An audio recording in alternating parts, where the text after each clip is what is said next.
তারেক রহমানের কন্যা জাইমা রহমানের সঙ্গে ডাকসু থেকে সদ্য পদত্যাগ করা সর্বমিত্র চাকমাকে জড়িয়ে সামাজিক মাধ্যমে একটি বিতর্কিত স্ট্যাটাস দিয়েছেন লেখক এবাদুর রহমান। জানিয়ে সামাজিক মাধ্যমে শুরু হয়েছে বিতর্ক।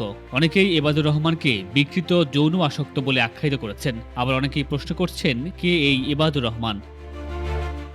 এবাদুর রহমান পেশায় একজন লেখক ও চিত্রনাট্যকার। 2021 সালে এক ফেসবুক স্ট্যাটাসে তিনি জানান, মজনু শাহ ফকিরা নামে একটি উপন্যাস প্রকাশ করতে যাচ্ছেন তিনি, আন্তর্জাতিক বাজারে যার দাম হবে 3 লাখ টাকা, আর বাংলাদেশে বসবাসকারীদের জন্য 1,10,000।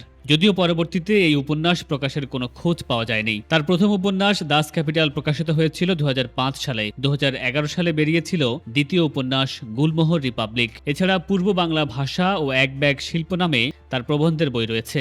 এছাড়া গেরিলা, মেহেরজান এবং আলফা চলচ্চিত্রের চিত্রনাট্যের সঙ্গে জড়িত ছিলেন তিনি।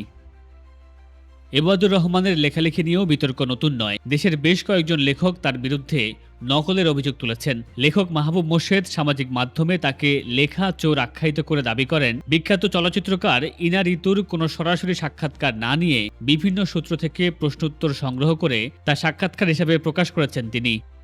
জুলাই অভ্যুত্থানের পর 2024 সালের ডিসেম্বরে এবাদুর রহমানকে আহ্বায়ক করে গণভবনে জুলাই অভ্যুত্থান স্মৃতি জাদুঘর গঠনের একটি কমিটি ঘোষণা করে সরকার। তবে পরে জানা যায়, এবাদুর রহমান পলাতক সাবেক সংসদ সদস্য শামীম ওসমানের ভাগ্নে এবং আওয়ামী লীগের শেষ সময়ে বাংলাদেশ সিনেমা ও টেলিভিশন ইনস্টিটিউটের সঙ্গে যুক্ত ছিলেন। এই তথ্য সামনে আসার পর তাকে ওই কমিটি থেকে সরিয়ে দেওয়া হয়।